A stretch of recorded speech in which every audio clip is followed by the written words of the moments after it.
ये कहानी एक छोटे से गांव की है जिसका नाम चंदनपुर था। चंदनपुर शांत और हरी भरी घाटियों के पास बसा हुआ था, जहाँ चारों तरफ हरियाली ही हरियाली थी। वहाँ चिड़ियों की चहचहाहट और शांत जीवन लोगों की दिनचर्या का एक हिस्सा था। इसी गांव में आकाश नाम का एक साधारण लेकिन नेक दिल लड़का रहता था। उसकी जिंदगी में वैसे तो प्यार और रोमांच की कोई जगह नहीं थी, फिर भी वह सोचता, मुझे एक न एक दिन सच्चा प्यार करने वाली लड़की मिल ही जाएगी, जो मेरे सिवा और किसी को नहीं चाहेगी। आकाश अपने माता पिता का अकेले ही वारिस था, जो उन्हीं के साथ एक छोटी सी झोपड़ी में रहता था। आकाश के पिता जगमोहन तथा माता रुक्मणी। आकाश के माता पिता गांव की ही एक छोटी सी जमीन पर खेती किया करते थे। आकाश अपने माता पिता के साथ खेती किया करता और लोगों की मदद किया करता। जबकि ऐसा था, उसकी माँ हमेशा कहती, आकाश बेटा, अब तू बड़ा हो गया है। क्यों ना तू अपनी मनपसंद की कोई लड़की से शादी करके उसे अपने घर लिया। एक दिन गांव में एक सुंदर और रहस्यमयी लड़की आई, जिसका नाम काव्या था। वह शहर से अभी अभी आई थी और गांव में कुछ दिनों के लिए अपनी दीदी के पास रहने आई थी। काव्या का चेहरा आकर्षक था। उसकी आंखें गहरी और चेहरे पर अनकही कहानियां छुपी हुई थीं। जब आकाश ने पहली बार काव्या को देखा, तो उसका दिल तेजी से धक धक धक करने लगा। काव्या की मुस्कान ने तो मानो जैसे कि उसकी आत्मा को ही बस में ही कर लिया हो। काव्या को देख आकाश को ऐसा लगा मानो जैसे आकाश की जान काव्य में ही बसी हो। काव्या को देख आकाश से रहा नहीं गया और वह काव्य से जाकर बोला,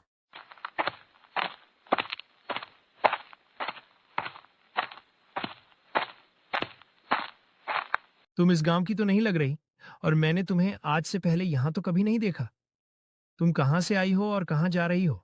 मैं शहर से आई हूँ और अपनी दीदी चांदनी और जीजा सोनू जो इसी गांव में रहते हैं, मैं वहीं कुछ दिन के लिए रहने आई हूँ। तुम बहुत खूबसूरत हो और तुम्हारी हंसी तो जैसे किसी को भी दीवाना कर दे। क्या तुम मुझसे दोस्ती करना चाहोगी? देखो, मना मत करना यार। तुम्हें देखकर ना जाने मुझे अपनेपन का महसूस सा क्यों हो रहा है। काव्या ने भी आकाश की सादगी और मासूमियत को देख उसे कहा, उफ, ये तुम्हारा भोलापन और ये तुम्हारी मासूमियत को देख मैं कैसे मना कर सकती हूँ भला। इसके बाद काव्य और आकाश अक्सर रोज मिला करते। गांव के लोग अक्सर उनके बारे में बातें करते थे। अरे भाई, रंगा सुना है कि जो लड़की शहर से आई थी, आकाश का और उस लड़की का खूब नेन मटक्का चल रहा है। हाँ भाई, ठीक कहा। जब से लड़की आई है, आकाश तो उसके पीछे दीवाना हो गया है। अब हम करें भी तो क्या करें, यह सुश्री आशिकी होती ही ऐसी है। लेकिन काव्य और आकाश इस बात की कोई प्रभाव किए बगैर अक्सर मिलते और बातें किया करते हैं।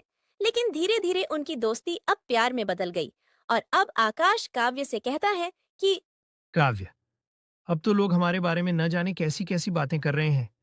अब तो तुम अपनी दीदी से बात करके जल्द से जल्द हमारी शादी का एक अच्छा सा मुहूर्त निकलवा लो। अरे मेरे भोलू, पहले सही टाइम तो आने दो। मैं तुम्हें सही टाइम आने पर अपने बारे में सब बता दूंगी और तुमसे शादी भी कर लूंगी। बस कुछ इंतजार और कर लो। ऐसे ही कुछ दिन बीत जाते हैं। लेकिन गांव के आसपास के जंगलों में कुछ अजीब और खतरनाक घट रहा था। रात के अंधेरे में लोग भेड़िए की आवाज सुनने लगे थे। हरि भाग्यवान सुनती हो, ये सुसरा भेड़िया कहाँ से आ गया लग रहा है। आज तो ये जान से मार के ही दम लेगा। एजी, तुम सही कह रहे हो, मुझे तो बहुत डर लग रहा है। अगले दिन कई मवेशी अचानक गायब हो गए। लोग डरने लगे और कुछ ने कहना शुरू कर दिया कि गांव के पास किसी भयानक श्राप का साया है। आकाश ने इन अफवाहों पर ध्यान नहीं दिया, लेकिन काव्या अक्सर आकाश से इस बारे में बात करती कि उसे गांव का रहस्य पता है और वह आकाश को कुछ बताना चाहती थी, लेकिन हिम्मत नहीं जुटा पाई। एक रात जब चांद अपनी पूरी चमक में था, आकाश और काव्या जंगल के पास बैठे थे। अचानक काव्या ने आकाश से कहा, मुझे तुम्हें कुछ बताना है, लेकिन शायद तुम मेरी यह बात सुनकर मुझसे नफरत करने लगोगे और मुझे तुम हमेशा हमेशा के लिए भूल जाओगे। लेकिन मुझे इस बात की परवाह नहीं है। मैं तुम्हें एक राज की बात बताना चाहती हूँ।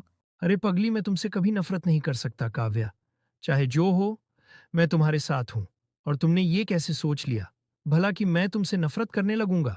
काव्या ने गहरी सांस ली और कहा, मैं इस गांव में क्यों आई हूँ, शायद ये तुम्हें नहीं पता होगा। मैं यहाँ एक खास वजह से आई हूँ। हमारे खानदान पर एक पुराना श्राप है। ये श्राप तब शुरू हुआ जब मेरे पूर्वजों ने एक भेड़िए को मार डाला था, जो एक साधारण जानवर नहीं बल्कि एक रक्षक आत्मा था। तब से हर पीढ़ी में एक न एक व्यक्ति को यह श्राप भुगतना पड़ता है। मैं उसी श्राप को लेकर जी रही हूँ। रात के समय जब चांद पूरा होता है, मैं भेड़िए में बदल जाती हूँ।